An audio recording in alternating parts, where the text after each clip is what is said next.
here. We have a quorum in person and we have the rest of our board online. So at 7:03, I'll call the meeting to order.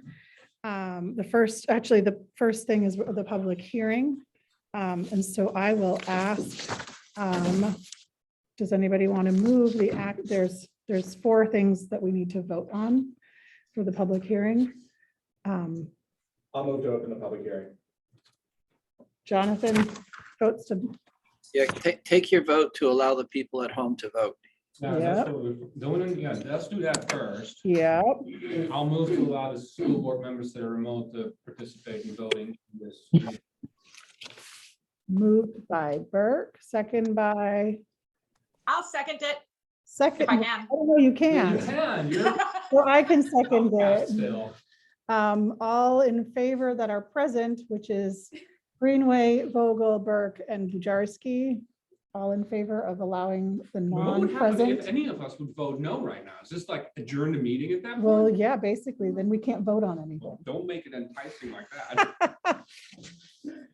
So all in favor? I, Aye. All right. So motion carries that our remote board members can vote. So we have 4 items on the agenda for the public hearing, including, it's all about voting to expend funds and to consider expenditures from trusts. Do I have a motion to, can we do this all as a big slate? No, you have to talk about. We do it. have to discuss We all of have to them. decide. So you have to go through the list. So the first item is to accept and expend unanticipated funds for the 21-22 school year. And so I sent unanticipated revenue are in the board documents. I Mhm. should say it because I don't know how many members of the public there are, right? So we have individual tuition of $44,784. Scholarship income, $2,571.79. The Life Innovation Grant of $2,000. IDAB, $40,290.44. IDAB Pre-K, $749.31. Title II grant is $9,026. Title IV grant is $8,900. Esther's 3 grant is $115,474. And the Small Rural Schools grant, $3,499, which comes to a total of $227,294.54. This is an estimate because some of these grants have not been submitted, but it's an estimate for the year. So we need not been submitted. We still because apply them, claims are done on a monthly basis. So some of the expenses haven't been expended and then we have to wait till we pay them. They're all reimbursed. It's never given ahead upfront. Right, I understand. It's not like we still have to make an application. We just have to request the money with the receipts. Yes, and yes, so, and there isn't a guarantee that, so I know the IDAB money has already come. Can I ask for a motion to approve, accept and expend unanticipated funds for the 21-22 school year? I'll move it. Moved by Burke, second by Second. Vogel. Now you can continue discussing. I love that procedural propriety. Thank you so much. So most of these have come already. Tuition, scholarship, grant income, Can we accept unanticipated revenue that we don't have? yes, and you need to, because we have to do, that's what I was trying to get at. Okay. You need to accept it, even though we haven't received all of it. Okay. Because it sort of covers us for the whole year and we still have a month and a half left to We go. just amend it later if the amounts are. You don't need to, as Don't long have as to. we go through the motions and have the public hearing so that everybody's aware of it. And we do this like, I don't think we need to spend more time. All I Excellent. was just saying is it sounded to me like we still have to put in an application and get approved for it. no, so the grants have been approved for these amounts. No, And this no, is no. what we've, like the Esther's 3, we haven't received all of that money yet. But the grant itself has been put in. Yeah, no, all set. So I'd like to call the vote. All in favor of accepting and expending unanticipated funds? Yes. Aye. Aye. Jim, your aye. Jen? Elizabeth? I don't see you. I'm here. Aye. Excellent. Motion passes. So second one, to consider an expenditure from the post-retirement benefit capital reserve trust. So I have a motion. I'll move it. I'll move it. Burke, second by Glenshaw. Janet. Okay, so this one we have to have a number. Typically for the year, we would normally have 34,000, which is what I have on my expenditure report. At the bottom, on the last page, it's anticipating, I'm sorry, $36,000 coming from that post-retirement benefit trust. The total amount of the expenditures is really 37,108. The reason for the variance is because of the change in retirement, the retirement percentage. Year before last, we fully funded the post-retirement benefit trust, but then the state changed the amount for contributions into the retirement fund. So that's the reason for the change. So I don't know if you want to keep it at 36 as was the plan, or move up it to 37,000 to come from the trust. It's up to you. But the trust is funded for those eligible. Yes, and we had 2 retirees that retired last year, and we paid out their benefits. Yeah, so if we pull more from the trust, we end up short in a later year. You won't necessarily, Oh. but what we don't want to see is that you have money left over in that trust at the end, when all the people that are eligible for that retirement, because then we can't spend it on anything else. We run into an issue with its having an intended purpose. So I think you're wiser to spend Now, more. And then next year will also be subject to the 21% contribution for New Hampshire. It'll keep going through the years. But that way, in the last year that you pull from it, you may only take a couple $1,000s out of the regular budget to fill in the last bit of it. So what is the amount that you recommend we expend from the post-retirement benefit capital reserve trust? 37,000. So I move to appropriate and expend 37,000 from the post-retirement benefit capital reserve trust. Do I have a second? I'll second it. Second by Burke. Any further discussion? All in favor? Aye. Aye. Aye. Excellent. Motion passes. All right, next one is do I have a motion to consider an expenditure from the Maintenance Capital Reserve Trust? Moved by Greenway, second by I'll second by Glenshaw. Go ahead, Janet. Okay, so the Maintenance Capital Reserve Trust, we had planned all year long to draw 33,000 from that trust. Currently, in buildings and grounds, we are $90,000 overspent. So, You said 90, I'm sorry. yep. 90,000 overspent. So I'm not sure if you want to leave it at the 33,000 or if you want to draw more. We do have next year, any fund balance that we have left over because of the vote in March, up to $100,000 will go into the maintenance trust fund if we have money left over at the end of the year from fund balance. For buildings and grounds is 80,673. And right now, we're projecting no real meaningful fund balance, right? Right, as things stand right now, but I'm still in the process of moving wages out of the general for the regular instruction and elementary special ed for the ESSERS 3 grant. And I am in December. I've reached December. So I still have a few more months that I could draw from there, but What do we think that amount is? If you do ballpark, I want. I'd say for maybe $3,000 a month to be.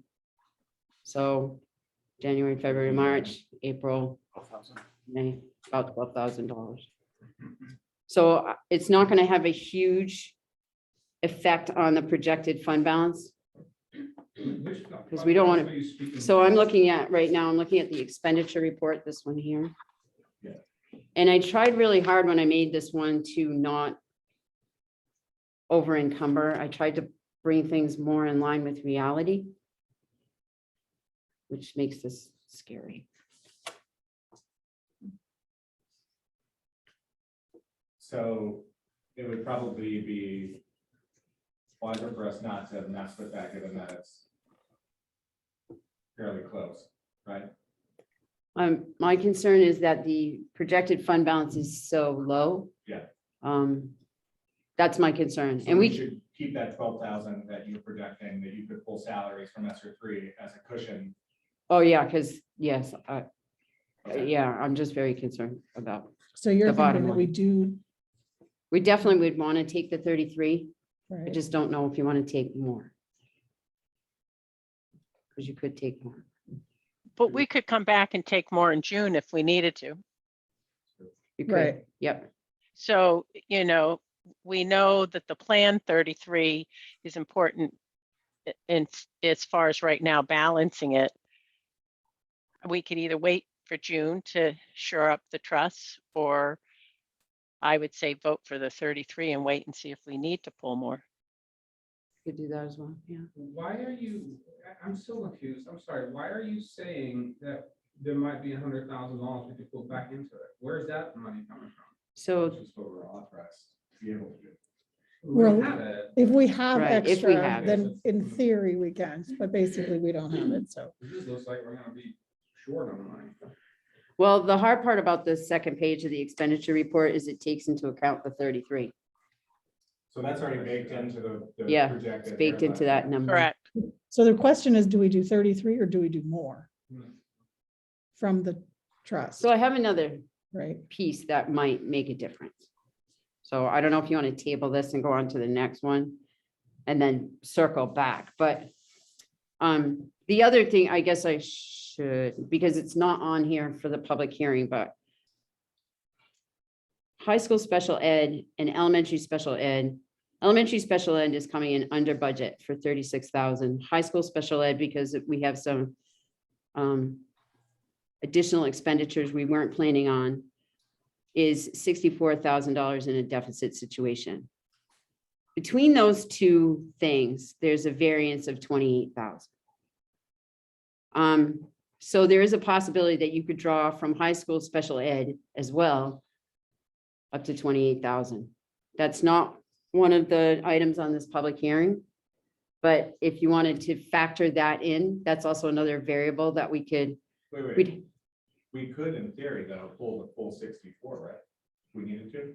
I don't think so, because I think you have to be in a deficit situation in special ed as a Because it's whole. just the sped, right? Yeah, Got it. so that's why I sort of look at those numbers and balance them out and come up with what the variance is. So that's a possibility as well. If we're going to have another public hearing though on June 2nd, I don't even know if I have enough days to warn it.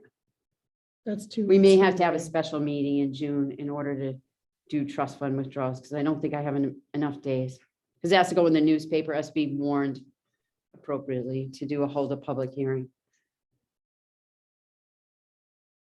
Well, but it sounds like the numbers are such that it makes sense. I mean, it could be a quick meeting, right? Yes, yes, and we could do it later in June as well. We could have a special meeting to discuss Mhm. it as well. So anyway, I just wanted to mention that. So do you want to leave it at the 33 and then talk about it again in June? Yeah, I think, that has my preference, because I'm nervous about living within our means. Like, I'm the difficulty on this here, but, the trusts are to buffer the impact of the taxpayer year over year, not to stuff holes that we created because of, improper management. So I would stand at 33, if that's what we budgeted. Can we call the vote? Any further discussion? Did we move it? It's moved because we're talking about it. It was, I don't remember who Did we did. move the amount too? No. Yes, no, we did not. I don't think so. So Oh, Burke, did Vince just do that? Burke, And I moved it, and then- Okay. Burke moved 33, Greenway seconded 33. Let's call it. All in favor of 33,000 to be transferred from, expended from the Maintenance Capital Reserve Trust, say aye. Aye. Motion passes.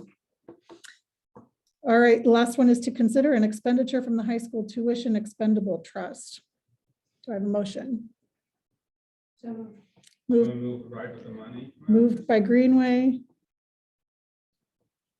We'll discuss we'll add the money afterwards. Okay. I'll second that. Second by Burke. Okay, so high school. So we do still have an encumbrance in high school, which is kind of surprising, but Rivendell does their tuition bills. We have a couple students at Rivendell. They do their tuition bills on a trimester, so we do have an open purchase order there. And so right now we have a deficit in high school of 95,484.23. So I didn't know if you could do possibly an up to number, and then as we get that last bill from Rivendell, we could make it smaller if we needed to, but I didn't know if you could do it like up to 95,000. Is that the amount that we had planned?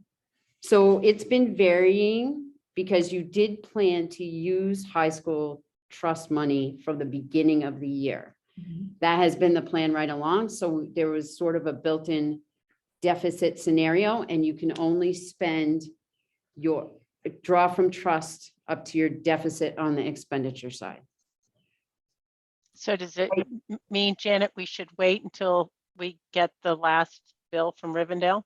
Well, no, because that's encumbered. Oh, it's already encumbered in the number? Okay, sorry, I missed that. And all this number is also baked into the bottom line as well Okay, as a whole. Right now, your high school tuition fund has 630,273. okay. I missed that it was baked in already. Sorry about that. No, It would seem to me then that we should vote on that number, and then we wouldn't be able to expend that amount if we weren't in that deficit, and it would just be the lower amount that would be expended. that is correct. And the rest stays in the trust.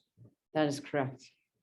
So if you did an up to 95, if there's an adjustment later on, then we would just take whatever that adjusted Do you amount. want 95 flat, or you want the 95,484.23 that's reflected on the expenditure report? I'm beginning to, in my old age, love the number zero.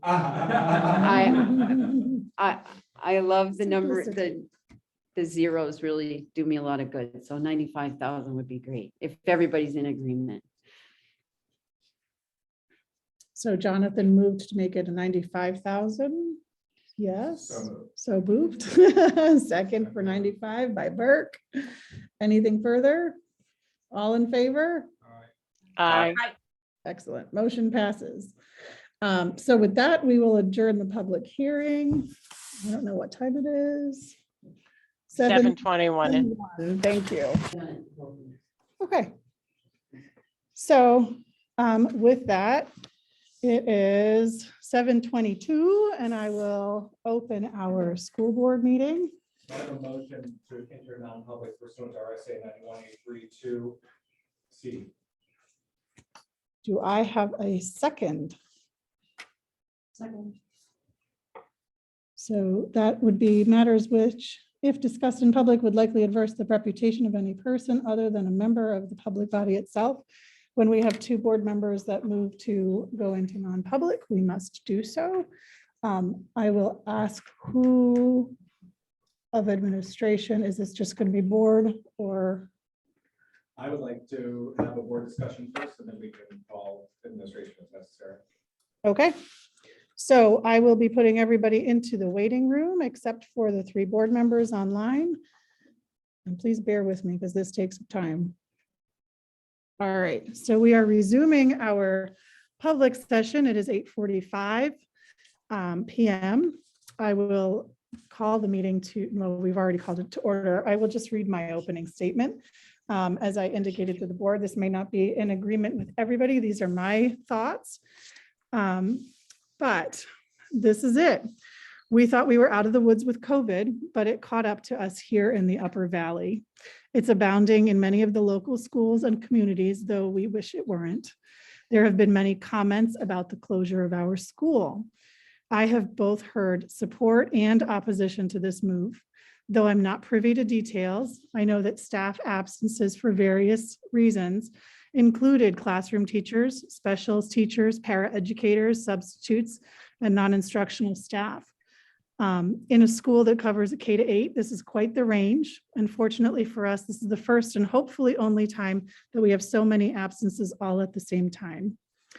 But I know not everybody agrees with the decision to close, and there are many questions. I will start by reminding everybody here that this was not a board decision. We were notified just prior to the rest of you, but I'm certain that it was not a decision made lightly. The balance of staffing, logistics, and charge of educating our children guided this decision. We have been fortunate that Lyme did not have to close up until now, even though we did anticipate it early on in the pandemic. For those who have questioned the logistical nightmare of operating with more than 10 staff out on very short notice, I would have surmised that this was not a simple task. I heard about the whiteboard at Ground Zero, that on Wednesday, it was a constant flurry as people came in to check where they were to go. Difficult to plan for, not easy, and probably not the best day in education that Lyme has seen. It was pulled off. School staff know of what was behind the scenes and the details that we do not, though board members are already inquiring and will continue to inquire as the night goes on.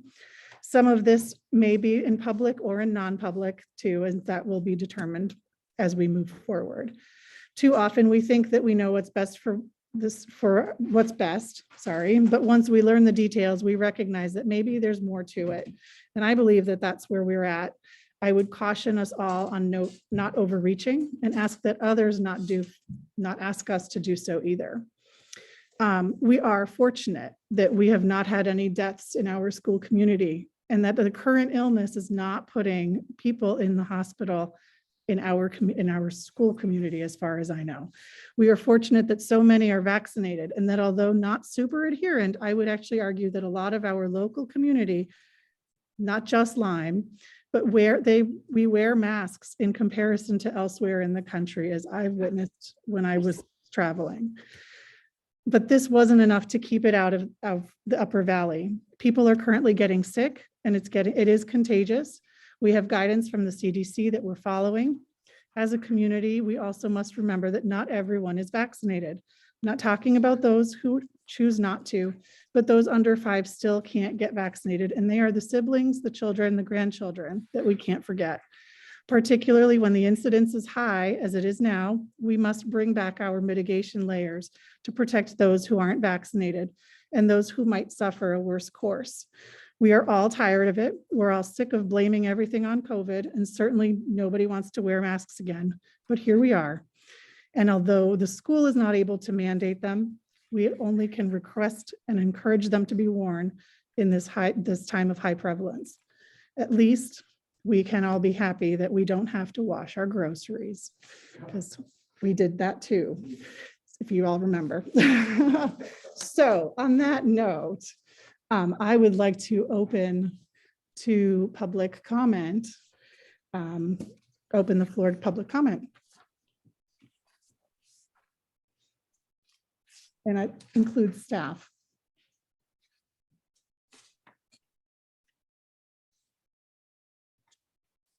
Does anyone have their hand raised? I don't see any hand raised. All right. So with that, a committee report. Lisa Dameron was going to be, was on earlier. She was going to report out, and she has asked me to read a comment on her behalf. So the Wellness Committee update.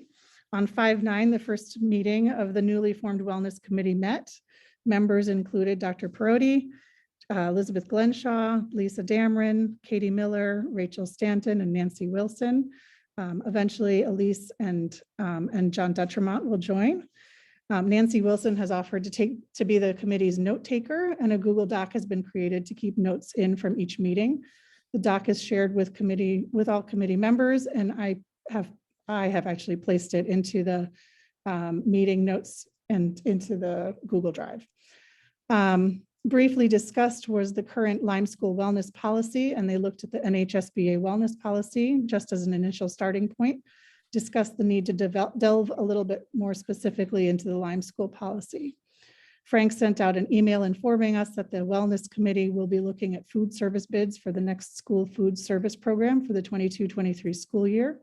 We will then make a recommendation to the board as to what food service program we recommend. This will take place between May 25th and May 30th. This will be an informal meeting where committee members will weigh in and a recommendation will derive from that.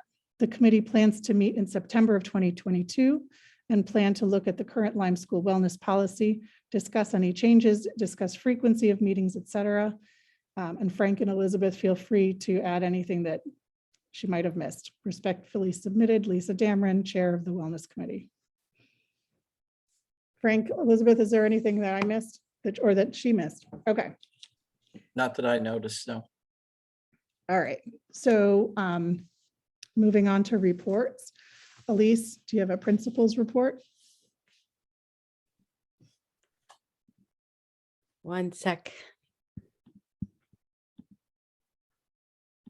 And for those who have printed out the, sorry, Elise, for anybody who printed out the agenda early this evening, I did change a little bit, so it's in purple on the website. Sorry, Elise, go ahead. Nope, I obviously, you know that we've been dealing with high COVID numbers. I will update you on that we have been holding interviews for the kinder and grade 2 positions. And we had some follow-up interviews to ask some of the candidates to come in and do model lessons for us. And we feel like we have narrowed the field, and we're just checking some references, and we'll have some names to nominate in the next few days for kinder and grade 2. We're doing state testing, and 6 to 8 are done. There'll be a few students, thankfully, before a lot of them got sick. There'll be a few students making up tests in grades 6 to 8. Grades 5 started last week. We're finishing up this week and or this following week, and 3 and 4 will be testing in the next week. That's all I have. Great, thank you. COVID report. I don't know if Katie's on. I heard she was not coming on. She gave me permission to speak to the COVID situation, as she's still not well. I can tell you right now, as of today, 42 total in the Lyme School community. That's students and staff.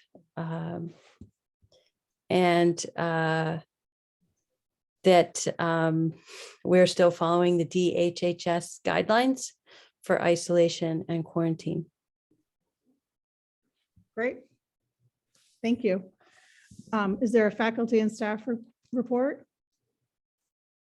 I saw Tom and Kate. I don't know if. Oh, I'm here as the teacher representative, but I don't have any report today.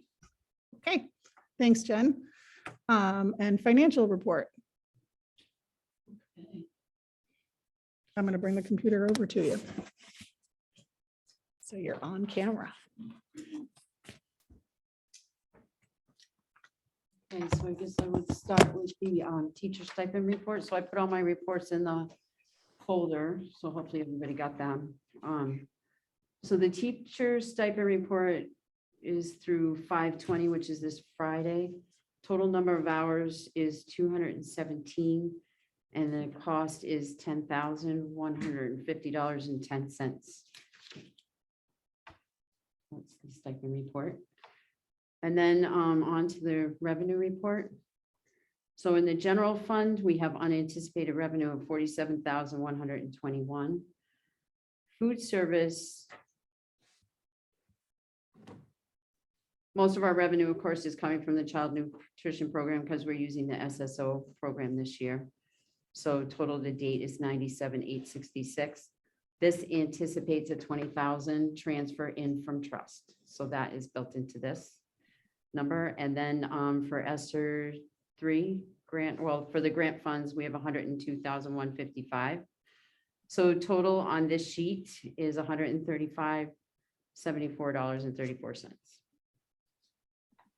so far. Does anybody have any questions on the revenue? You look like you're gonna ask me a question, John. You can see it in your All right face. now. Okay. All right, so then we go to the expenditure side. And right now, as you go down through, you can see that, right after the food service line, we are looking at approximately a deficit of 163,431, and that's in the general fund. And then the grant fund is what it is, so it doesn't really add into this because we'll have offsetting revenues for that. And then with the post-retirement benefits, high school trust and maintenance trust, adding that in, we're looking at a general fund projected balance of $1,052, which is unnerving. And I did, as I said earlier, in the public hearing, I was more careful this time of making the numbers more realistic and not encumbering things that I didn't know were going to happen. So that's the expenditure side. Does anybody have any questions for me? And is there any way we could have a finance committee meeting sometime? I thought you'd never asked, Janet. I know. Sure. That'd be great. When would you, what sort of urgency do you have with that? I think I would just like to, you know, you guys get the ADS report. I would just like to be able to walk through what we're looking at. And So in the next 2 weeks? yeah, that would be great. Sure. Thanks. Great, Thank you. thank you. All right, so moving on to our business required action or discussion. I will start with the school closure, which is clearly our hot topic for tonight. I will ask, we didn't actually talk about who's going to talk about it. Frank, if you would, either you or Elise would start in talking about how this decision was come to. Yeah. And I think it'll take, it'll naturally. List of various questions that pop around the school board, if you want to, if we want to sort of treat those in order, that would be, Sure. or not, maybe not in order, but we should at least make sure we hit on those points unless at Yep. least Frank want to make a statement in public first. Do you guys want to make a statement in public first, or do I, Vince has recorded down a list of questions that he has kind of jotted down, which we can go in order. That's totally up to you as far as I'm concerned. Yeah, however you want to do it. So maybe we'll start with how the decision was made, and then we'll go to your list. Is that all right? Well, the first question is, what was the protocol that was followed and justified closure? So I guess that is your first question, right? Yep, basically the protocol and how did it get justified to, yeah. So Frank and Elise. Okay, I'll start off, and then Elise, I'm going to depend on you to fill in the details of what was actually really what it was like at school, and why you came to me with the request, which I agreed with when you explained it to me. So we have a duty to make sure that school is safe, and also to make sure that what we do is educationally appropriate. So the decision really is based in those two things. There is a point at which there are not enough staff members present at school to properly supervise and keep children safe just in the normal operation of the building.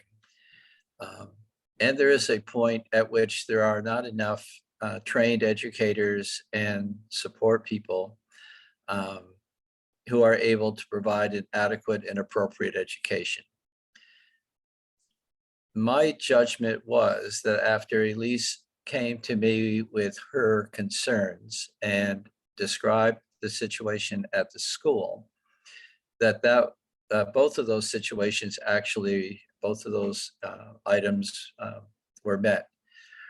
The safety becomes the most important one to me. And it's not just the safety from the spread of the virus, but it's also the physical safety of people just moving around and being adequately supervised in the building.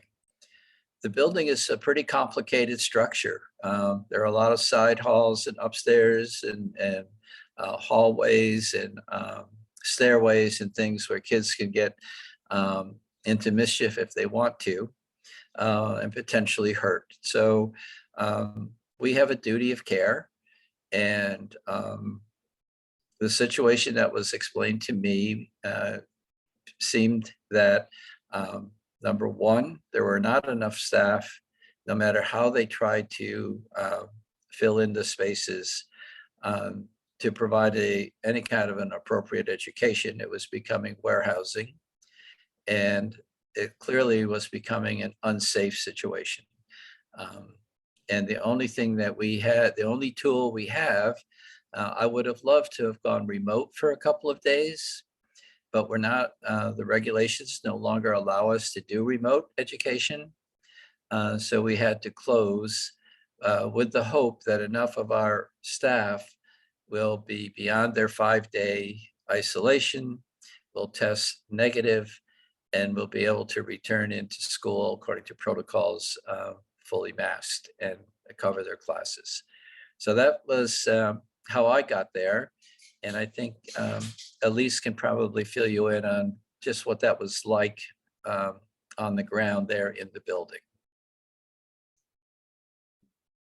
I don't have much to add. I mean, I think Frank summed it up. I mean, that's how we made the decision. If you have something specific, maybe. Oh, we have more questions that I recorded, at least, that we'll just go through them, but go ahead, Jonathan. What's the total number of instructional faculty and staff that we have at the school? Janet might be able to answer that better than me. 40 total?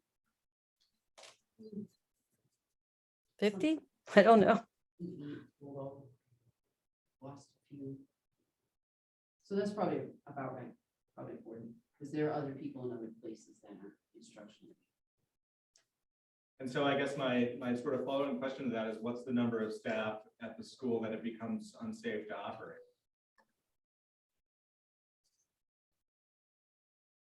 Are you asking me this question? I'm asking either you or Frank. I think we decided that we had enough people out in key positions where we felt we weren't properly supervising the kids or giving them the support they needed in the class.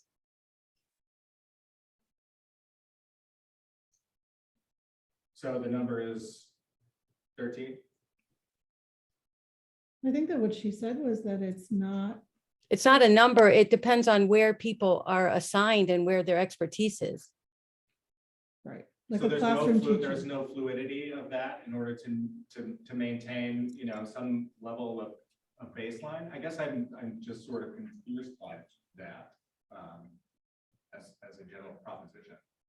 I mean, Frank said that it's about safety. I mean, if it's about safety, I don't think that you, like, what is the sort of supervisory capacity that's necessary in order to ensure safety?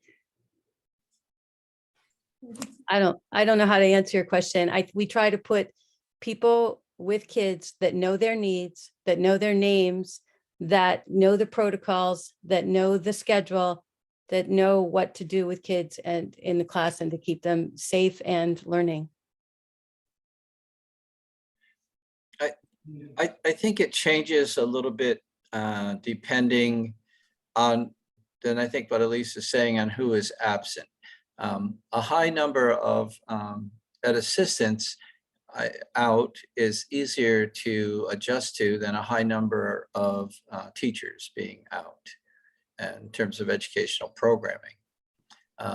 In terms of programming, but supervision, it provides an extra challenge because we may not have teachers available to go out to the recesses to cover where the supervision happens with the ed assistants.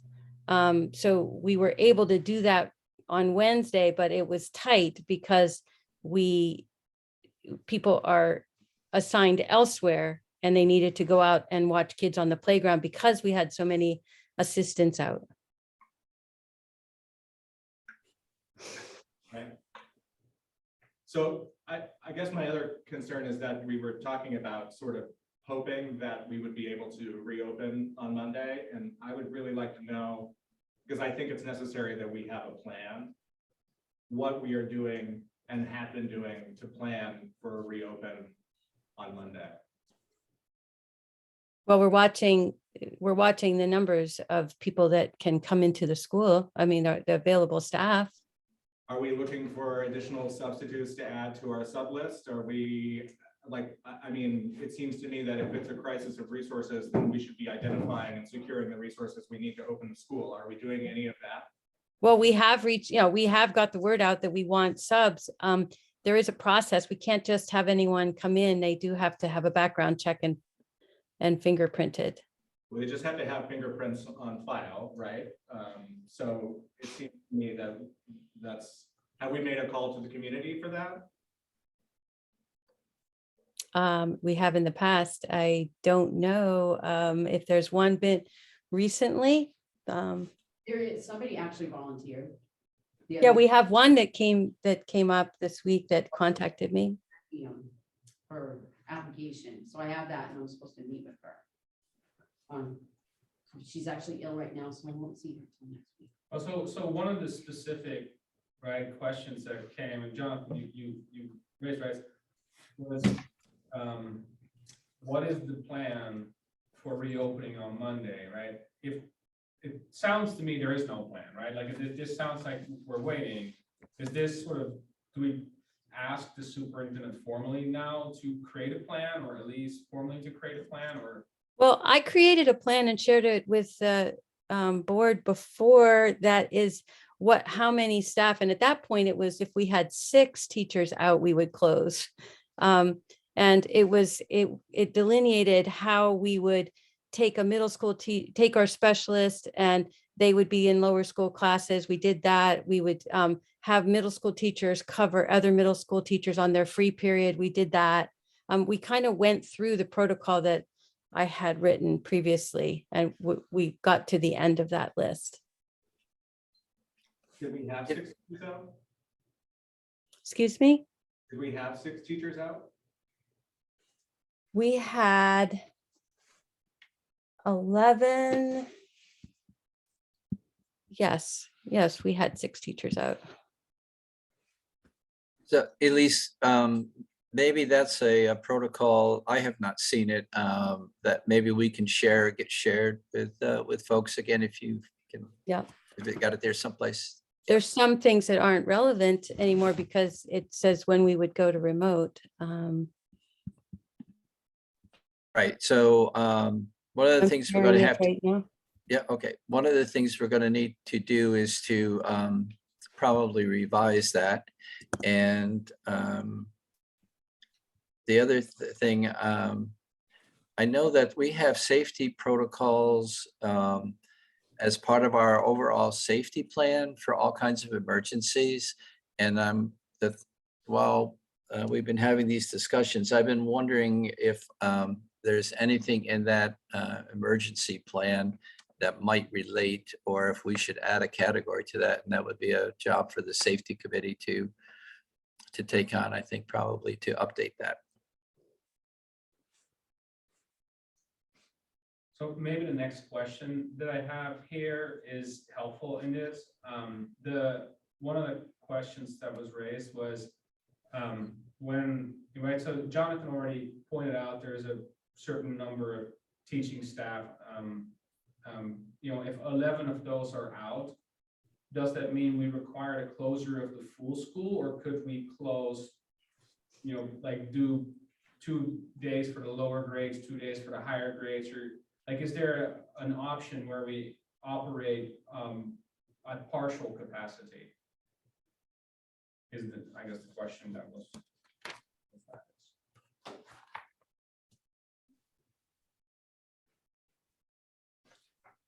I can leave that to the board if that's something that you want us to pursue. I know I did talk about it briefly to a few teachers, and it felt like it might be put a hardship on parents if they have kids in multiple grades, but I'll Yeah, follow I your think- guideline. I think for me going forward here, the issue is that this is going to happen repetitively, probably 2 or 3 times next year, I would bet, given the data that we have in hand right now. And we can't just close the school, right? Like we need some kind of plan in place to manage this, whether it's like the best case scenario for kids or not, because otherwise we're going to end up in school until August. And right. I mean, I Well- don't know, unless anyone thinks I'm wrong, like we're gonna have to make up these days at the end of the We don't- year, and then we're gonna run into a problem there. We don't make up these days. I think Not we these, have but them we've in our- now exhausted our days, right? We now are in a position where all of those extra days that were built into the school year are gone. So if we're closed on Monday, where we for sure have to tack that on. And I guess I'm just thinking forward to next year. I mean, if we were all still wearing masks, we probably wouldn't have, right, the outbreak that we have.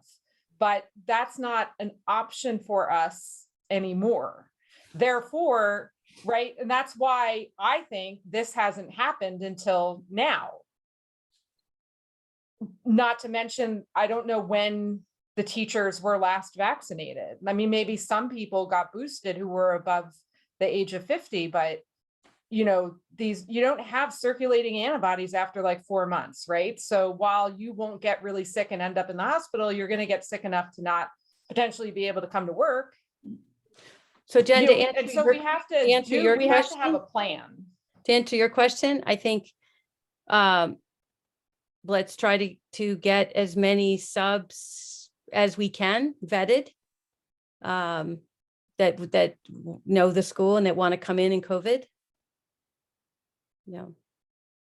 That don't have any COVID positive people at home.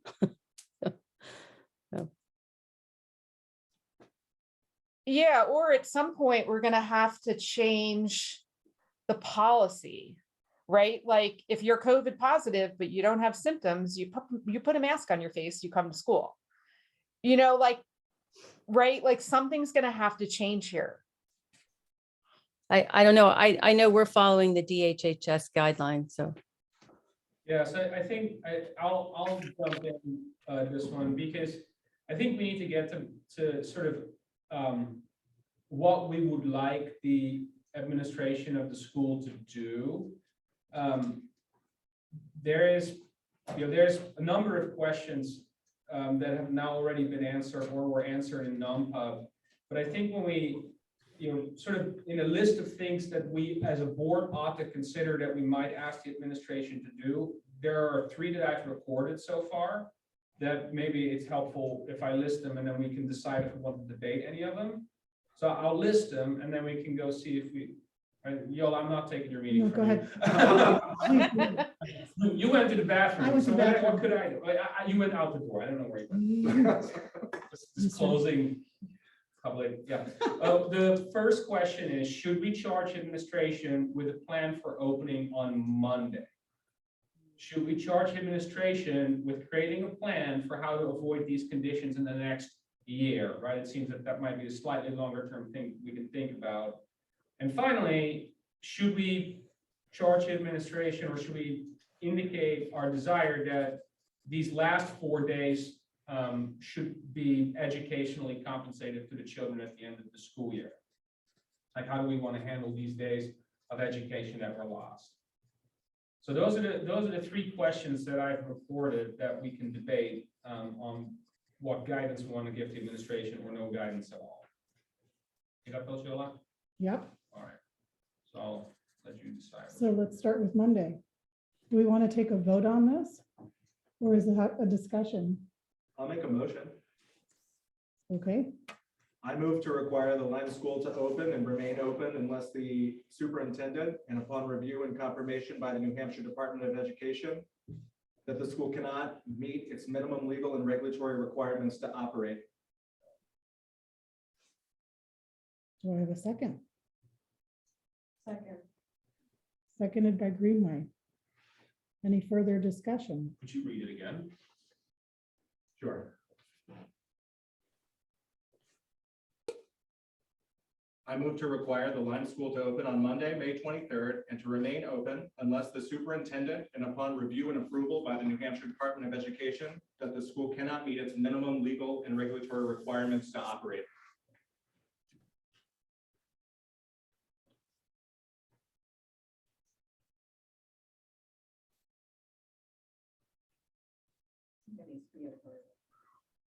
There needs to be another verb. Can I ask a clarifying question to the motion? Sure. What do you mean by the Department of Ed? I mean, the That state. they need to review whatever plan the superintendent comes up with? Is that what you're saying? That they get to review whether the determination that we cannot meet our minimum legal and regulatory requirements is factually valid, right? I mean, I'm asking for, like, it seems very fluid and nebulous, and to me, closed doors are inherently an inadequate education. And so measuring this from a lens of legal liability, to me, it seems that if we're meeting our minimum legal and regulatory requirements to operate, then we've met those characteristics of the duty of care that have been put forward by Frank and Elise as the reasons for foreclosing. And so it seems to me that if we have that added layer of verification, then we're in a perfectly fine environment to operate, and we're not exposing ourselves to liability for closing. Jonathan, do you have a list of legal and minimal requirements? I don't know what you're referring to. Yeah, the ed regs. Okay, So in our, Ed, go ahead. so in our job responsibilities, at least, there are requirements to meet basic standards, school standards. okay. And so, I mean, that's what we have to use, and that's what we do use around, and a lot of that falls to our judgment of duty of care and that kind of thing. So I think as the motion reads, I can take the protocol that Elise has spoken about, and I can send that to the Department of Education for review and ask for an opinion to see if they believe that to be adequate and meeting the standards. If you're intending that somehow I check with the DOE on Sunday afternoon or something like that, if we're trying to figure out if we're going to open on Monday or not, that is just one of those things that's probably, from a practical standpoint, not going to happen. And can I ask another clarifying question, Frank? It looks like when I'm looking at the regs that they leave it pretty open to the judgment of the superintendent and the decision of the superintendent based on the pile of circumstances that are applicable to the district. How do you weigh that? I mean, if you go to the DOE, are they going to just come back at you and say, well, what is your perspective on this kind of thing? My experience is that they hate to give opinions on these things, and they refer you back to your own local council. And they leave it to local school board policy to guide the superintendent's decision. So they are pretty general in the way they write their regs. But I mean, it's certainly worth an effort to send down the protocol and have them review it and see what they think.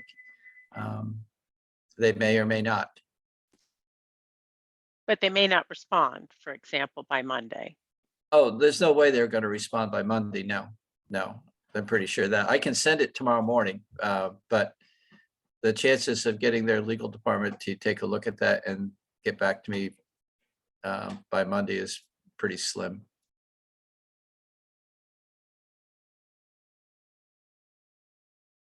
So can we extrapolate based on how many staff are out right now? If they were all eligible to come back on Monday, can the school operate on Monday? What's the probability that the school will not be able to operate next week?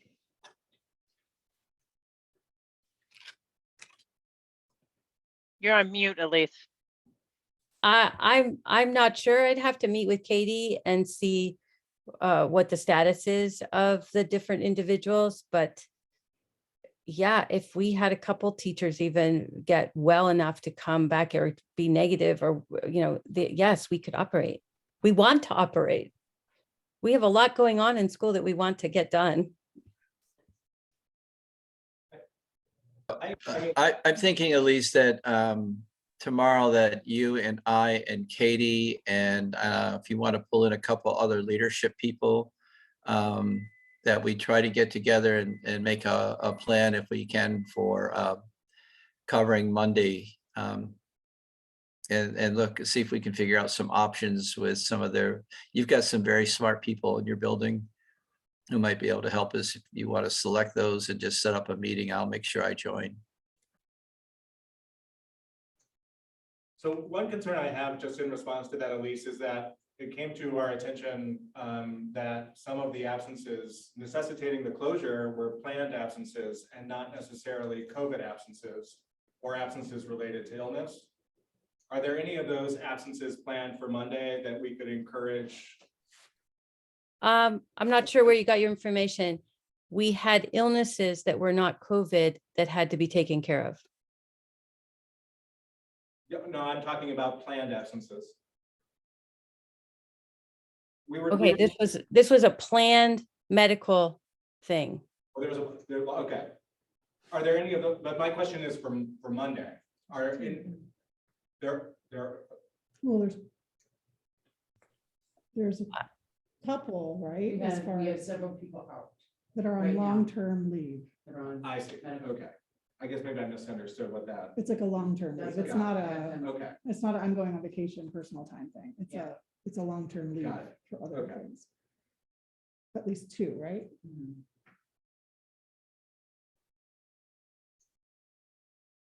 So, any further discussion on Jonathan's motion? So I will call the question. All in favor of Jonathan's motion? I can't read it again. I mean, do we want to amend it?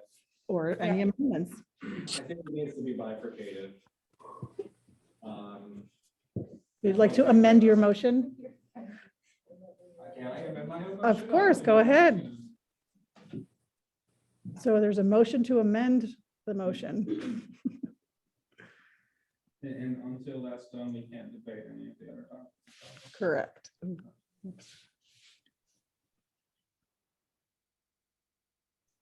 Jeff, I'm sorry that I didn't let you in earlier.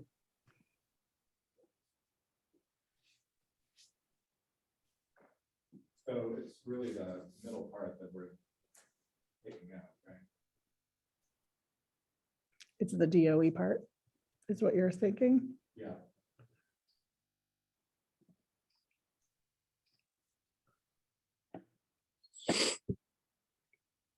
Okay, so I guess what I would suggest amending the motion to say would be to require the Lyme School to open on Monday, May 23rd, and to remain open unless the superintendent determines that the school cannot meet its minimum legal and regulatory requirements to operate.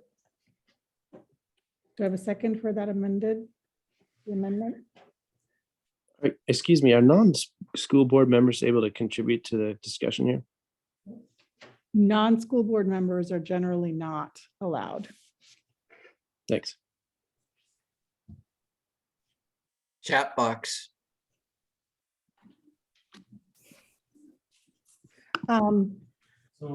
So do I have a second for the amended motion is to require the Yeah, Lyme I'll School to happy open? To second it, I'm just wondering how that changes the equation.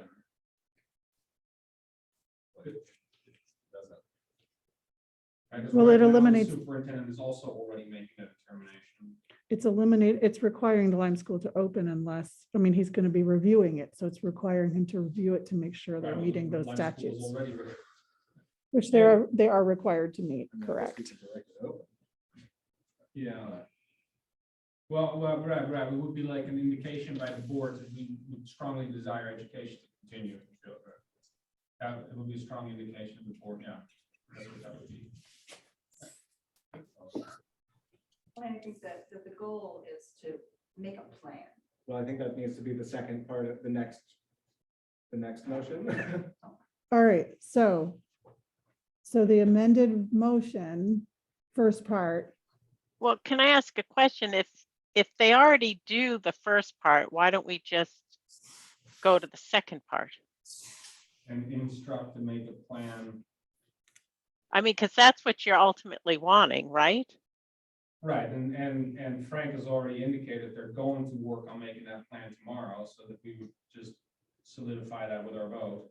Yeah, we can create an even greater version of this motion. One vote. want to amend it again? I think Joe working hard on that. You need a gavel. You can withdraw and start over. We could do that too. Well, that would Requires be the you, same amount of effort. right? Joe So can draft. require He's the good at Lyme these things. School to open on Monday. To make a plan to open for the remainder of the school year, to safely open for the remainder of the school year. But what if they can't safely Yeah. do it on any given day? I think you've got, I mean, the whole point was that they went through a process to come up with a decision based on all the factors that we're discussing. What I think you're looking for, if I'm hearing it right, is that we've got a short-term planning process that they need to tighten up, or you want tightened up, and that they also need to come up with a longer-term plan, like Jen mentioned, so that we have maybe stronger protocols in place to address the long-term needs that this situation is requiring because of how we get hit by these health waves. So it might be a more robust sub list. It might be different I don't know what it is, but you know, that's what you're wanting to have be tighter, because the protocols that were in place sound like maybe they were earlier when things were slightly different than they are now. Well, it wasn't even, I mean, I don't mean this in any bad sense either. It just doesn't sound to me that any protocol was followed. Frank was not aware of any protocol. There was no, he hasn't seen it. There's no, I guess it wasn't clear to me that any protocol at all was followed, even if one had been developed previously. And so it just seems to me that when we're dealing with something as important as opening or closing our school, that we should have a protocol in place to assess whether we can open safely. And so I guess to that end, I mean, I think it's not lost on anyone that the board has a strong preference to open at this point, whether there's a vote on a motion or not. So I guess I'll just amend the motion to say, to direct the superintendent to develop a protocol submitted for review and approval by the New Hampshire Department of Education to open safely and remain open for the remainder of the 2022 school year. Okay. What's that? I think the challenge with that last statement, Jonathan, is that there's judgment calls that need to come into play, that they can't just blankly guarantee that they can keep those doors open every day. I think you put the school at risk. You've got to trust the leadership that's in, trust enough, I guess, of the leadership in place that they don't want to be closing the school, because it means that they've got to do that much more to try to address the educational needs that need to be in place. I think we've got to give them a little room to be able to make these decisions. I don't think anyone here is not wanting to educate these kids and wanting to have the school be open and functioning. I don't think this is easy on anybody. I don't think that that's what the insinuation is, Elizabeth, and I'm a little bit disappointed that that's your sort of takeaway, because I think what this protocol should do is it should encourage the board to know that what we have done is to make sure that we do have a robust substitute list, that we do have a plan in place that we can assess, and that Frank can look at and evaluate what these needs are. It sounds like we don't have that. I think we do. I think, we're at a very unique time. I mean, we've had a substitute list. We always have, but do you realize how the shortage that is in place? I mean, it's been really difficult to get substitutes. I mean, I guess you could try to get, I don't know if I agree that taking pilot Dartmouth students like Lebanon has is the way to go. I don't know. I'm not the educational expert in this. I don't know what it takes to be in each of those classrooms to ensure a reasoned process. I think I don't think that they're just shooting from the hip, so to speak. I do think that they have processes. They may need to be reviewed and tightened. I think that them sitting down, as Frank said, to look at the policies that's in place and tweak it and strengthen it is very useful. But I don't know if it requires us to put some mandate out there. I think they're hearing us. I think we're asking to make a plan. And that's our ask. And they've agreed that makes sense. So, but I think that we need to vote on asking. Why? Why not? I mean, So if we were to vote on making so if we made a motion to require the Lyme School to make a plan to try to make every effort to remain open for the remainder of the school year, that would, in line with meeting educational regulations. Because that is it's the effort to have a renewed effort.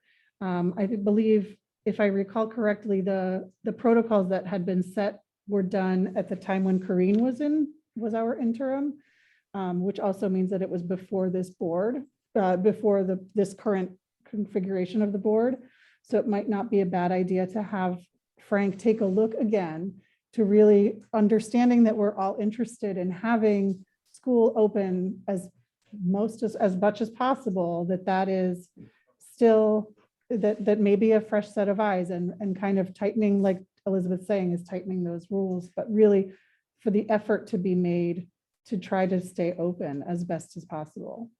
Can I interrupt for a sec? Please. Yola, can I read what we have for the, protocol that, Sure. this is when I brought it to the school board so that we okayed when there was an MOU to compensate teachers when they didn't have a planning period because of this. So the board was aware of it because we had to agree that there was an MOU for compensating the teachers. So this is when these steps are considered when we cannot find substitutes to come in to cover for teachers who may be out sick. Number one, we will ask middle school teachers to cover another middle school teacher during their planning period. Number two, when a lower school teacher is out but still able to teach remotely, which we can't do now, then the ed assistant will be in the room to assist for the day. And we get duties covered by another assistant so that they can get a 15-minute break and a 30-minute lunch, blah, blah, blah. If a lower school teacher's out, we'll ask a specialist to cover the class for the day, and that special will be canceled for the other classes, meaning missed planning periods that will be compensated. If a specialist is asked to sub or is out sick, we will have a middle school ed assistants cover the middle school elective or health classes. No substitute will be provided for that teacher's lower school special classes. Therefore, that special will be canceled. Any missed planning period for any teacher needs to be compensated. When we are short of subs, we will not provide substitutes for special ed teachers. When we're over capacity for substitutes, if we have more than 3 teachers out in the middle school, we can try to use a specialist to sub. If we have not pulled any others, if not, we will close the middle school. If we have more than 2 teachers out in the lower school that can't teach remotely, which doesn't fit now, we close the lower school. If we have 6 teachers out overall, we close the school. Okay, mean, I think that if there's, it's more thorough than I recalled it being, but. I mean, think I that- get that it can even be a thorough plan. It's not functional.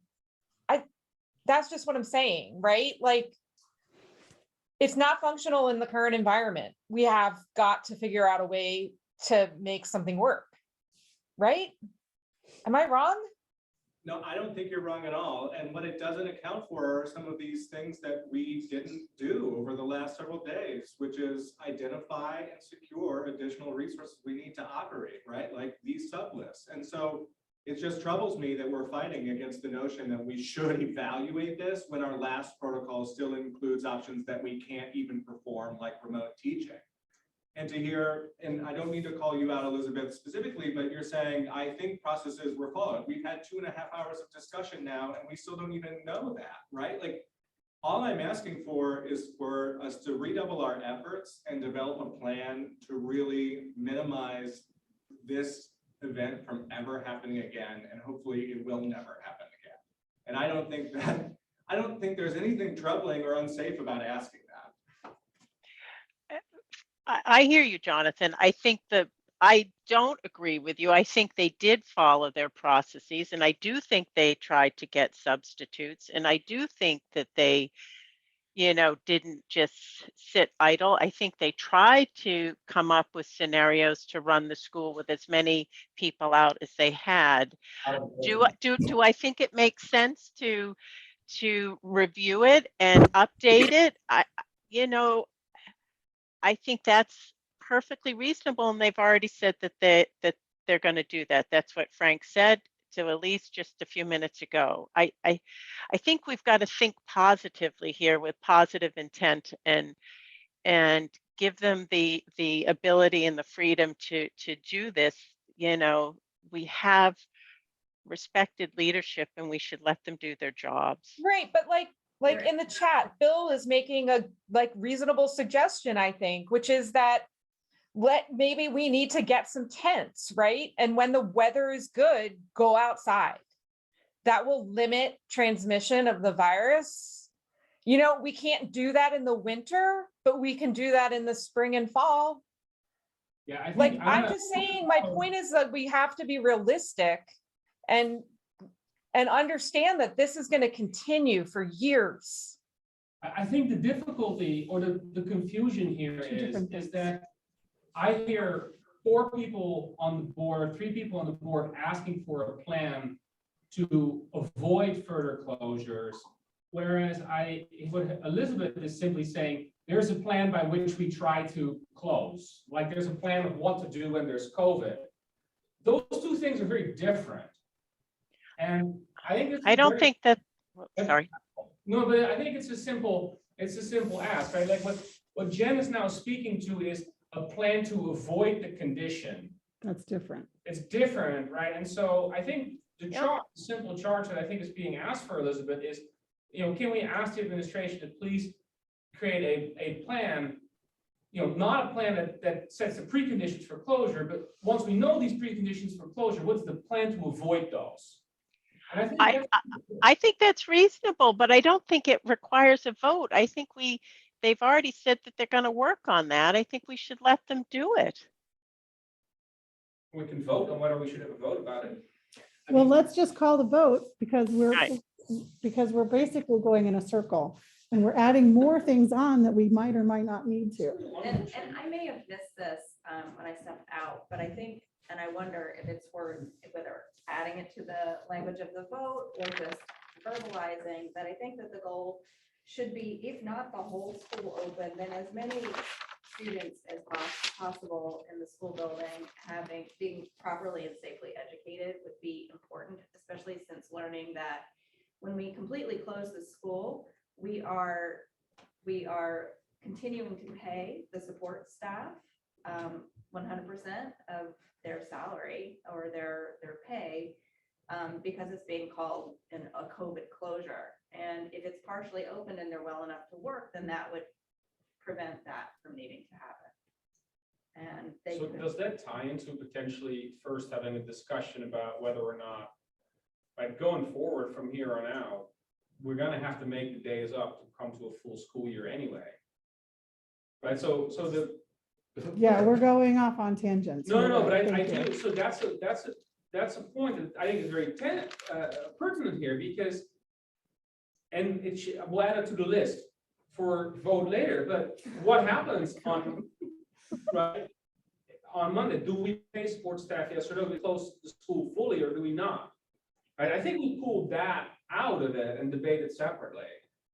Because we love that. Well, I guess that's just a component to the thought that I It's just- had in that making sure we have, Yeah, educate as many kids as possible on any day rather than an all or none situation.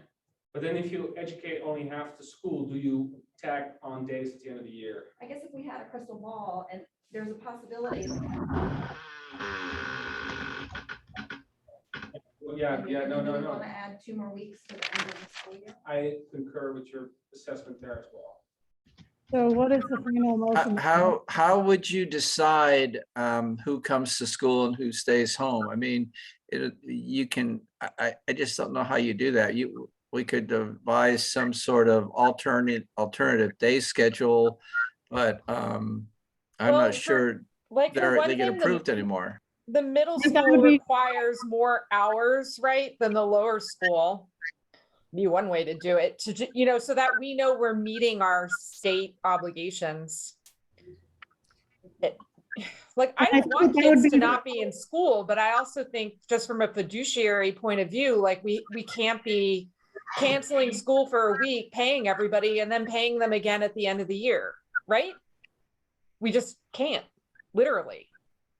Yeah, and so like that goes back to my concern. goes is to the that plan. I mean, I think that what you laid out at least is very thoughtful, for sort of a very laparoscopic staffing level, but there seem to be these larger strategic questions, a plan and a protocol for what we do when we're faced with these kinds of circumstances. And I am not looking for a postmortem here. I am looking prospectively to try to come up with a constructive protocol for what we do to educate as many kids as we can at any given time, knowing that this is what we're going to face as an ongoing matter. And I just don't, I don't think that's an unreasonable ask. I think it's responsible for us to ask that, especially given, the number of examples that we're getting in terms of feedback from the public and the number of examples that we've discussed tonight. So can we go back to the motion? And I don't remember what it is anymore. We are asking Frank to meet with administration to review the current plans and to fine tune it. Oh boy. Well, I mean, I don't even think that there is an existing plan that looks at these issues that we're talking about. We need we've talked about this. We need a more robust substitute list. We need to. What's the motion? The motion was to develop a plan submitted for review and approval by DOE to open safely and remain open for the remainder of the 2022 school year. And we were initially taking this bite by bite, right? So there was going to be another one. I mean, we can make it more robust than that. I mean, I think that they Frank knows the ideas that we have discussed tonight, and like those things can be reflected in that plan. It gives them, it absolutely trusts their leadership to come up with the answers to this. We're not predicting, we're not mandating any outcome. We're just saying what we believe, which is that we should open and remain open safely. And there should be a plan to accomplish that.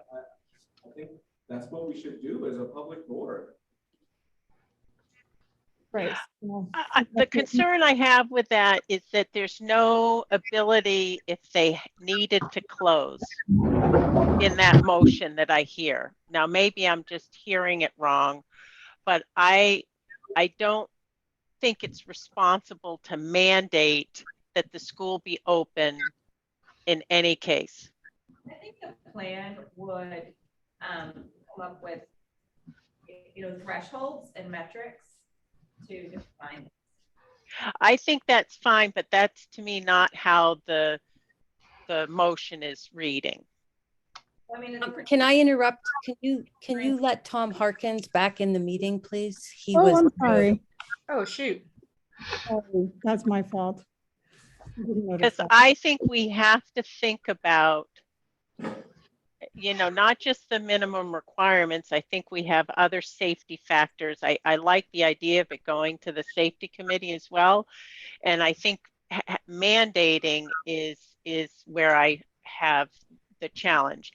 I would like to see the school be open for the remainder of the year, but I think mandating that it be open from a fiduciary standpoint could be irresponsible. We're only mandating a Plan.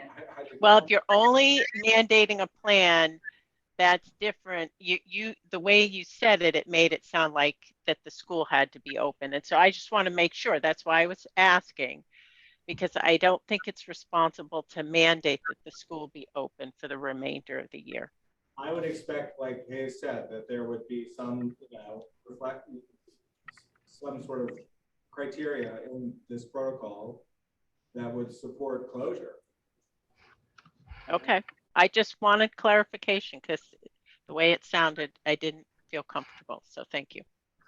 So, motion to develop a plan, this is my thought, because I think the DOE part is a little excessive. So I'm just. It's just, Frank said he was submitted for legal review. So motion to develop a plan to open on Monday and moving forward by review of the current plan and to minimize closure, potentially having partial close. Oh gosh, I'm not good at this. With partial closure and maximization to maximize the number of students educated, to minimize the number of students impacted by closure.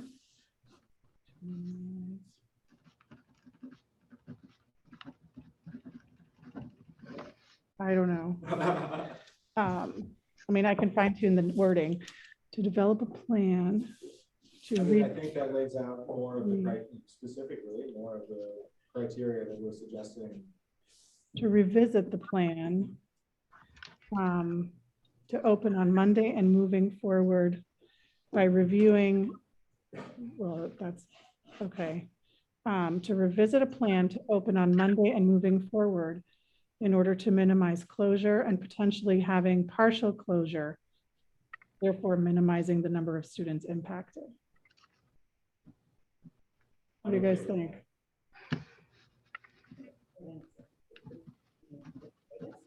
It's certainly not tight because I'm not the wordy one. You guys are the word people. I'm not the word one. What are you okay with that? Or do I have a second on that? And Roger, we can make it sound nicer on paper. Do I have a second then for that amendment? Oh, I'll second it. Burke seconds it. Okay. So any further discussion? We're going to revisit the plan and creating an opening to just even having a partial closure rather than a full closure if needed. And we will, and we would want this plan by when? I think it's important to revisit this. Well, we have another meeting in 2 weeks. So What if, I think that the goal in this as well is for everyone to start thinking about possibilities for next week. So in the exercise of creating this plan, right, also come up that's with the some intention. sustainable solutions for next week. Got it? That doesn't need to be voted on. But Correct. I think that because feasibly we can't get this turned around as a formal plan or proposal. Our eyes. All right. Next week. Elise and Frank, does that sound reasonable to have it something more formal in the next couple of weeks for our next board meeting? sure. All right, so all in favor of that amendment that I'm not going to read. My amended motion that Burke seconded. All in favor. Aye. Elizabeth, Jen, Jim, I don't see you. Aye. Aye, okay. Jim's gone off to bed. Jim's gone to bed. All right, so motion passes. Woo, next Next question. Will you require similar things to plan for next year, or will we, and maybe we can say, would that be something we say like by next year, make a plan for next year or something? That was my question. Isn't that the purpose of the plan that we just said was going to be done? Yeah, and It's I for mean, this year though. I mean, it's kind of moot. no, well, so this was No. on. Well, I think this is a protocol that you would hope would be designed to go forward. I think that was part of the conversation. I think ideally it would go on. Potentially COVID required, I mean, COVID is gonna. Be scheduled for review every so often. Yeah, you could have a quarterly review or something. Your live document that's quarterly reviewed or reviewed Yeah, every 2 months or every month, whatever it is. yeah. So it's a live document that needs more regular review. But I don't think we need another motion to. Sounds good. Next question on the list, what do we do with the last 4 days that we're not in school? Do we make them up at the end of the year?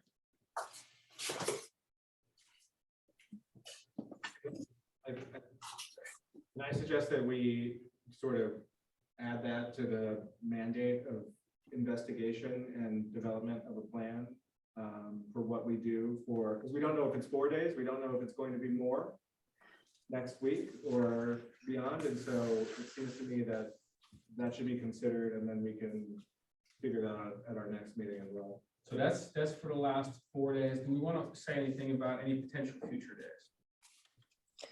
Well, I mean, I don't know. I mean, we need to look at the financial implication of it and make sure we could even afford to do it. I mean, we know at this point that if there are any more closures, those are days that we have to add to the end of the year. Yeah, we have no choice. It's by We have law. no choice there. So It's only Then these 4 days. we can look at the numbers and then decide whether the last 4 days get added back. This board is aware that you can request a waiver of days or hours, right? What I Oh, just said, yeah. we've Oh, done. yes, we did that last year. And I mean- we have, Or whatever year that was. Maybe it was last year. we will have met our hours. Yeah, okay. Well, the point is not to figure out if we can get out from under educating our Right. children. Primary responsibility is to give the children the best education we can give them. So there is a way, and Jen, I agree with you, if there's financially a way for us to make that happen, or contractually a way to make that happen, I would strongly advocate for us trying to find a way to give children as much education as we can. Right, but if we've met our mandated hours, I think it's harder to go back because we're going to have, I mean, I would assume it would then be a negotiation with the union because we've met our mandated hours. We still have contractual agreements. Yeah, the CBA accounts for what happens with those days in theory if they're not instructional days. So Where is he? Right, but that's all, I mean, we're all within that right now, I think. So Well, by then- adding those 4 days back, I think that goes outside of the contract. I think Vince, though, was also adding on potentially the future if we were to have one more closure, then, Well, one more we have to make up. That's mandated anyways. right, but that's the educational part that's mandated. Is that the contractual in terms of fiduciary responsibilities as well? Right, that's the finance. Well, we've met the fiduciary piece because we've met the hours even with these 4 days. Right now, we are. I'm quite sure, and maybe Janet's going to speak to this, but if you close another day, that will be essentially all it does is move your contractual day that's already paid to the end of the year. I don't think there's any extra costs associated with any Right, more it just closure. moves it. Right. There wouldn't be any cost for teacher salaries, but there would be for our salaries. Yeah, But I think we're well within our budget parameters because there are other factors that we set aside when we're looking at the number of hours for what we encumber for salaries for hourly workers. No, I understand that, and I appreciate you being as creative as possible for it. Like Right, yeah, the only thing I'll say, and then we will move off this subject, but anytime like adversity in the school is discussed, it very rapidly gets back to, oh, what's the money situation? Oh, what's the teacher hour situation? As a board, it is our responsibility to actually think about what is what is the children's situation? Right, like what I understand that we have contracts with an entire school to make sure that we can fill those requirements to the children. That is why we're all here, right? We have to get these kids educated, and there's so many reasons why it seems to not come to fulfillment completely. So don't want to talk about contractual hours. I want to talk about these kids who are going to be in school, let them be in school, right? Let them learn. So that's the last I'll say about that. Is there anything else on your list? Well, I think we've treated with sending, well, it was the list I collected in the NUMPA, but the issue that Hayes raised about what happens with kind of partial opening, people being paid but not having an opportunity to educate. I think that's been relegated into into the planning portion, right? So if that is sufficiently covered, Hayes, and that's everything that I had from the list. Is there anything else regarding school closure that any board members would like to add? Or Elise or Frank or any of the LEA, because this is all relevant to all of you. Before we move on to our minutes and the fun stuff. All right. Wait, I'm sorry, this is Tom. What did you just offer the LEA? Is there anything else that you would like to discuss regarding the school closure? You've heard a lot of information that we've been talking about, so. Yes. So you're offering the LEA a chance to make a statement again that we weren't offered? Well, I'm offering you to be a part of the discussion. Okay. I was not planning on saying something, but if you're going to offer that opportunity, I will take it to say that we appreciate the work and thought that was put into the closing, and that everyone that works at the school wants to stay open. That's the reason we work at the school, is to educate the kids, is to stay open and teach them. And closing is like the last thing that we want to do. So all the motions that have been made about making a plan to try and stay open are things that we want to do from the beginning. Me personally, everyone that I work with, the administration, and we agree with you on the board that staying open is the main priority. So we second all of the motions that you've made to stay open. And it gets to a certain point where logistically it's not possible. I'm confident in the administration's decision that, and I can't speak for every LEA member because I haven't spoken to each of them individually, but when it gets to a certain point, the school just can't function. Just like any organization that doesn't have enough employees to stay open, you just can't function. And when there are a number of children sitting in front of you that need adult interaction and you can't give them what they need, then it just doesn't make sense to stay open. That wasn't the most logical statement, but I wasn't prepared to make it. But thank you for giving us the opportunity to speak. Thank you, Tom. All right, so moving on to our next item of business is approval of minutes for April 21st, 2022, public and non-public as a slate. Moved by Vogel.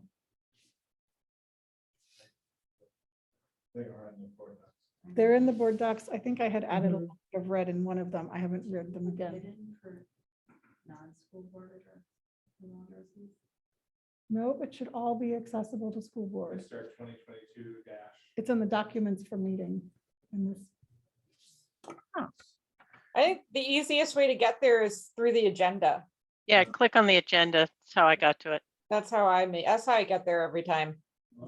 This is this, right? The agenda? Was there a second to that motion? I'll Not second it, Roger. It's Elizabeth. Got it.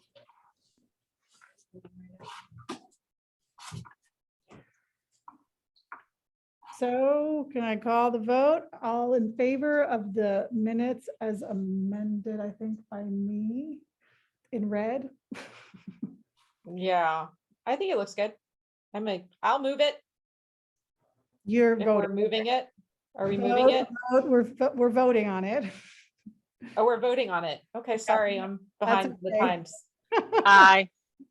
I'll be an I then. Excellent. Jim's aye. All right. Motion passes.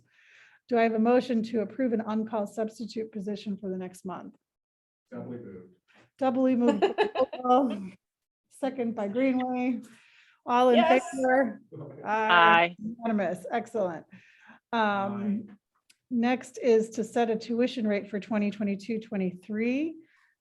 There is a document in the folder which I dropped very recently, so it was soon before the meeting, that Frank came up with Janet's help in researching to set the tuition rate at the same rate as this year, which is, I think it's 18,005, right?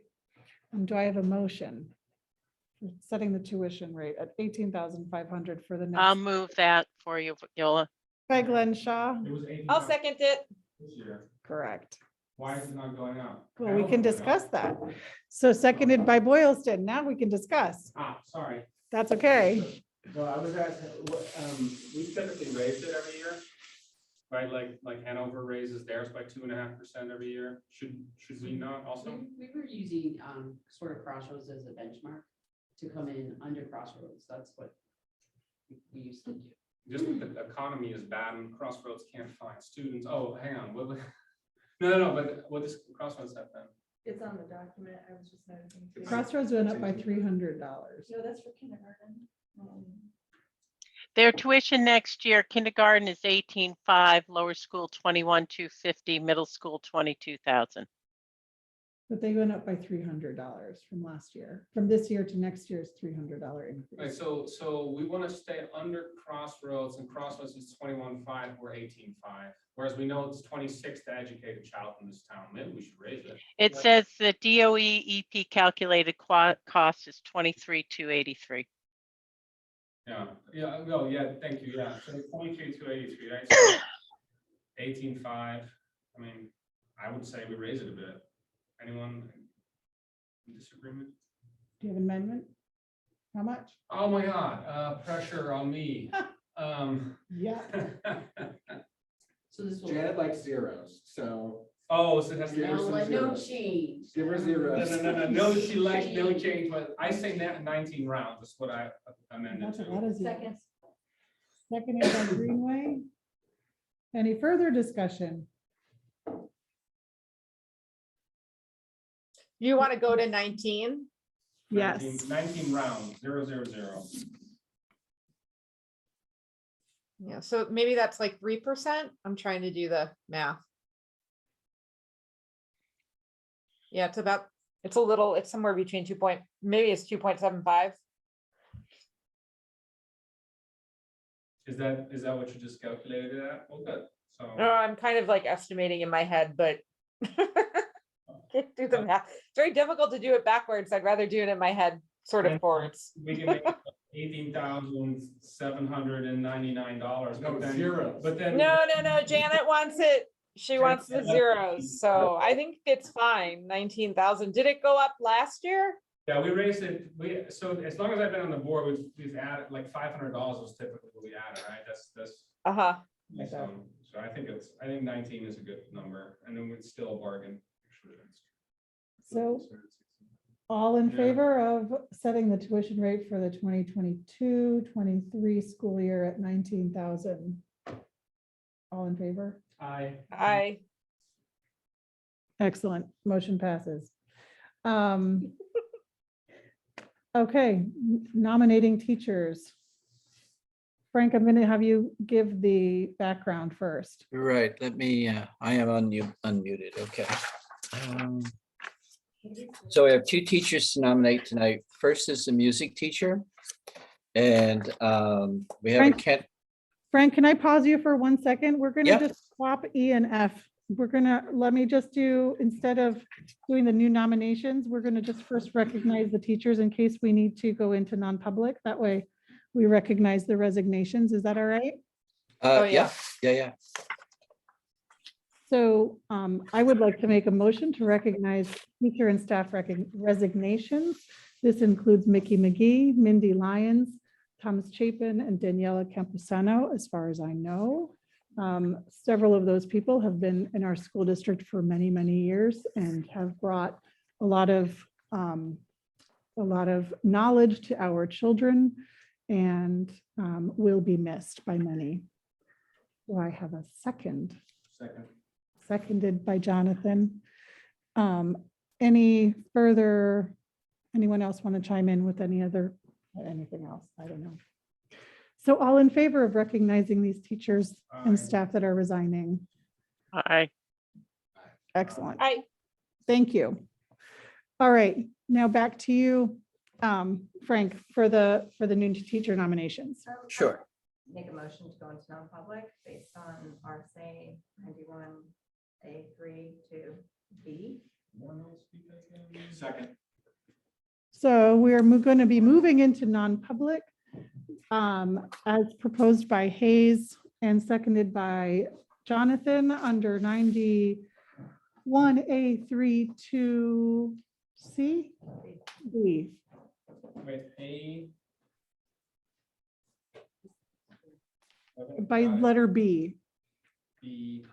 Before we do the teacher nominations. And who stays on, Yola? Is that, do Elise and Frank stay in? Elise and Frank, sure. Elise and Frank, do we want Roger to stay on? No,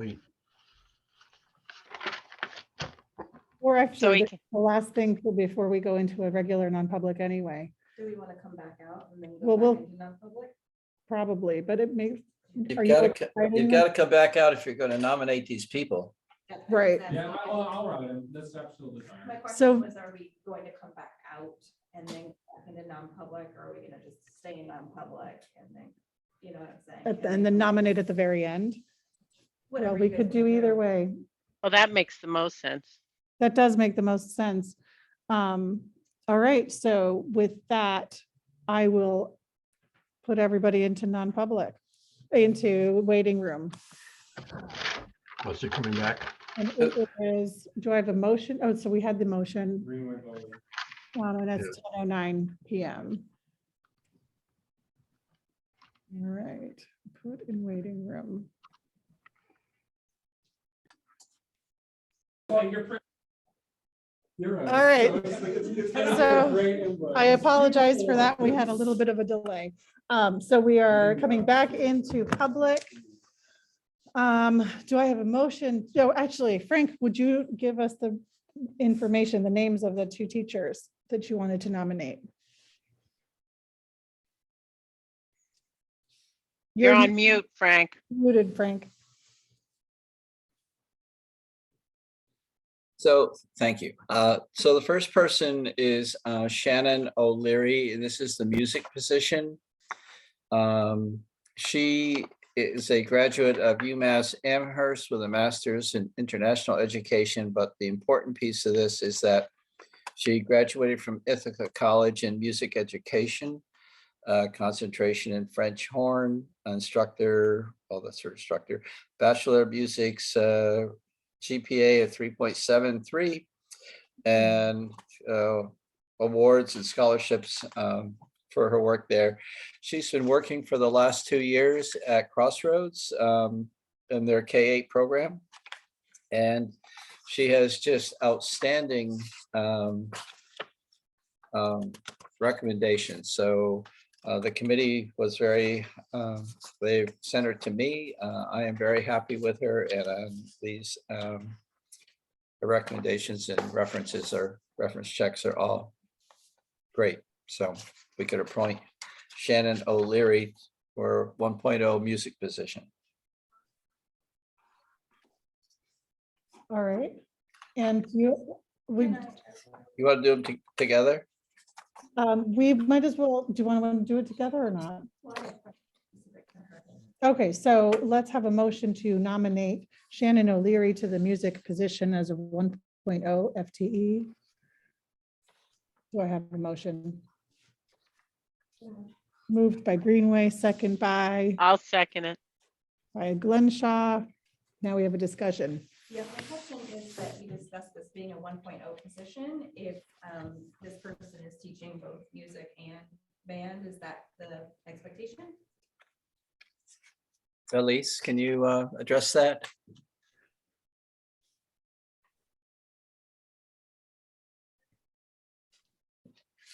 She might have stepped away, not realizing that we're coming back. Yeah. Yeah, no, I'm here. Yes, Oh. she will be teaching K-8 music and band. Excellent. Great, thank you. So, it sounds like she's got some good skills with band stuff too, so that's good. Any other questions?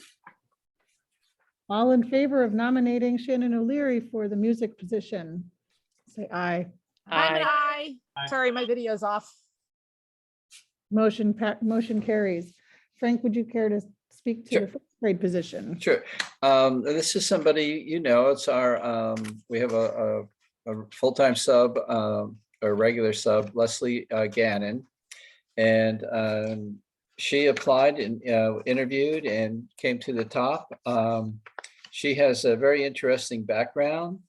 Quite a few years of experience teaching. And she's taught in 3rd grade. She's taught grade 3, 4, and 5. She's taught kindergarten. And does a lot of other interesting things. She does a lot of work as a end-of-life doula and a lot of things working with older people as they, you know, as a kind of a hospice type work. And just an extremely interesting person. If you sit down and get a chance just to talk with her, you'll be very, very impressed, and loves teaching. So I think her last teaching experience was in not Thetford. She taught in Thetford in 1988 to 1990, a 3rd grade person. She was at the Ray School. At the Ray School, okay. And yeah, so yes, and Bernice Ray School from 2006 to 2013. So anyway, again, a candidate who has been working for us as a substitute situation, but who is extremely qualified and just has outstanding recommendations from folks. So Can yeah, I- I'm good with Can I her. add to that, that she, as she started subbing at the school, she was so impressed with the students and the positivity of the school that she said it made her want to go back into teaching. Great. All right, so do I have a motion to nominate Leslie Gannon for the 1st grade teacher's position? I'll move that. I'll second it. Wow, that's a few people all at once. Okay. So You Burke, decide who it was. Burke and Boylston. Oh. I have just a question, and because we don't oftentimes have the opportunity to ask this sort of thing, but you know, having the K 1st and 2nd positions open, what were her specific qualifications that guided you to placing her this next year in 1st grade? I can answer that. This position is a enrollment position where we would ideally like the teacher to be able to teach multiple grades, and she has that experience. Excellent. All in favor of Leslie Gannon, of nominating Leslie Gannon for the position? Say aye. Aye. Excellent. I'm aye. Motion What carried. happened to my video? Oh, there it is. All right, and with that, we finish Come on, our Sadie, back inside. public agenda. We do have one more item in non-public. I'm sorry, Vince. So do I hear a motion to enter into non-public at 10:29 under RSA 91A 3I, C, and L? Moved. Okay, Vogel and Greenway. And I thank you all for staying. Frank, if you'll stay on and I everybody, will. we Okay. will say goodnight. Thank you. We didn't get that recorded, did we, that last bit? We did. Oh, excellent. The recording is still on, Yola. Now I stopped it. Pause.